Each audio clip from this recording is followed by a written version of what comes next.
Assalamualaikum warahmatullahi wabarakatuh. Pemirsa Tadabbur Ilmi, tahukah kalian ternyata setelah seseorang meninggal dunia dan dikuburkan di dalam kubur, tak ada yang bisa seorang mayit itu lakukan kecuali berharap kepada orang yang masih hidup di dunia, entah itu saudara, kerabat, bahkan teman seiman sekalipun. Keinginannya itu tidak lagi tentang kesenangan dunia, akan tetapi sesuatu yang dapat menolongnya saat di alam kubur. Bahkan ada suatu keinginan yang paling disukai oleh mayit di alam kubur, yang keinginan itu lebih ia sukai daripada dunia dan seisinya. Lantas, apakah keinginan yang paling disukai seorang mayit itu? Mau tahu jawabannya? Simak ulasannya dengan menonton video ini hingga akhir. Sebelum lanjut, bagi kalian yang belum subscribe, silahkan untuk menekan tombol subscribe terlebih dahulu. Aktifkan lonceng notifikasinya. Bagikan video ini kepada teman-teman kalian agar semakin banyak orang yang mendapatkan manfaat dari channel ini.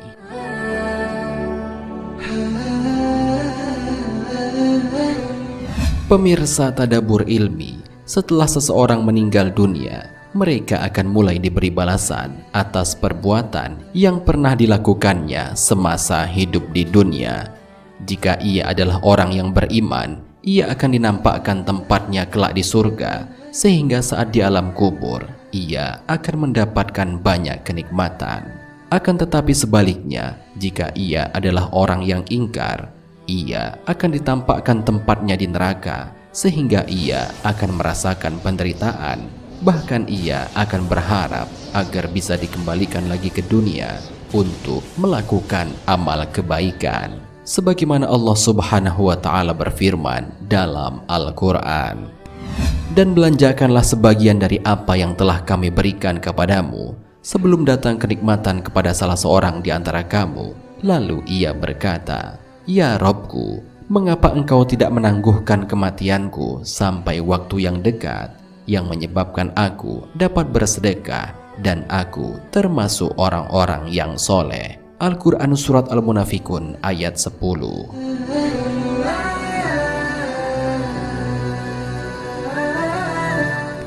Akan tetapi semua keinginannya itu tak akan pernah terkabul, dan menjadi tugas bagi kita untuk selalu mendoakan mereka agar mereka mendapatkan rahmat.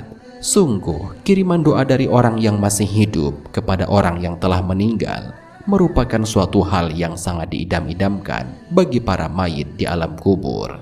Sebab hanya itulah yang sangat diperlukan bagi mayit di alam kubur. Mereka tidak lagi memerlukan harta, pangkat, jabatan, ataupun sesuatu yang berhubungan dengan dunia, melainkan yang paling ia inginkan adalah kiriman doa agar mereka mendapatkan rahmat dari Allah di alam kubur. Ustadz Zainal Abidin dalam bukunya Sunnah-Sunnah Setelah Kematian menjelaskan bahwa doa merupakan tali penghubung yang paling kuat antara hamba dengan Robnya. Doa mampu mengubah sesuatu yang dianggap mustahil menurut logika manusia, mendatangkan rahmat dan ampunan dari Allah Subhanahu wa Ta'ala. Doa juga bisa mendatangkan kemudahan dan menghilangkan kesulitan.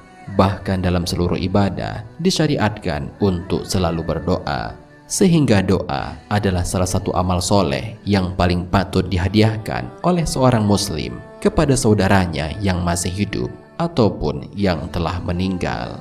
Oleh karena itu, mendoakan mayit agar diberi pengampunan juga sangat bermanfaat, asalkan telah memenuhi syarat-syarat dan adab-adabnya. Anjuran mendoakan orang yang masih hidup atau orang yang sudah meninggal, sebagaimana telah Allah firmankan dalam Al-Quran.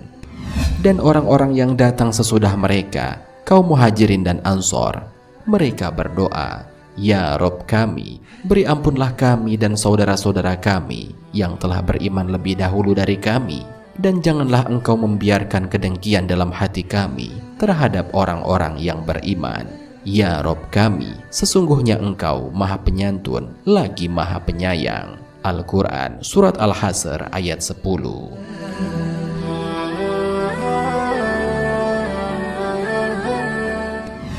Rasulullah Shallallahu Alaihi Wasallam dalam suatu kesempatan juga pernah menyampaikan bahwa doa dari saudara yang muslim untuk saudara muslim lainnya, baik yang masih hidup ataupun yang telah meninggal, adalah mustajabah. Sebagaimana dijelaskan dalam sebuah hadis, doa seorang muslim untuk saudaranya dari kejauhan adalah mustajabah. Di atas kepalanya ada seorang malaikat. Setiap dia mendoakan kebaikan bagi saudaranya, maka malaikat itu akan berkata, semoga doa itu dikabulkan dan bagimu yang semisal dengannya. Hadis riwayat Muslim dan Ibnu Majah.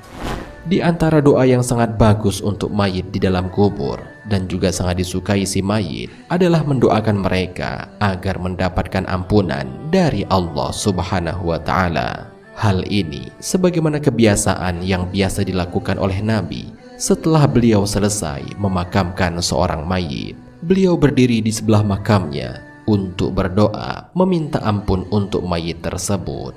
Hal ini sebagaimana dijelaskan dalam sebuah hadis. Mintalah ampunan kepada Allah untuk saudaramu dan mohonkanlah agar dia diberi keteguhan dan kekuatan hati ketika ditanya oleh dua malaikat. Sesungguhnya saat ini dia sedang ditanya. Hadis riwayat Abu Daud dan Al-Hakim.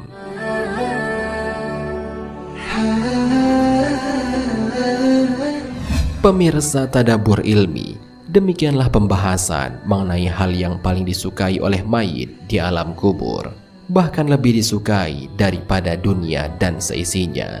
Keinginan mayit itu adalah doa dari orang yang masih hidup agar mayit mendapatkan ampunan dari Allah Subhanahu wa Ta'ala. Sebagaimana Rasulullah Shallallahu Alaihi Wasallam bersabda, apabila seorang manusia meninggal, maka terputuslah amalnya kecuali 3 perkara, yakni sedekah jariyah atau ilmu yang diambil manfaatnya atau anak soleh yang mendoakannya. Hadis riwayat Muslim.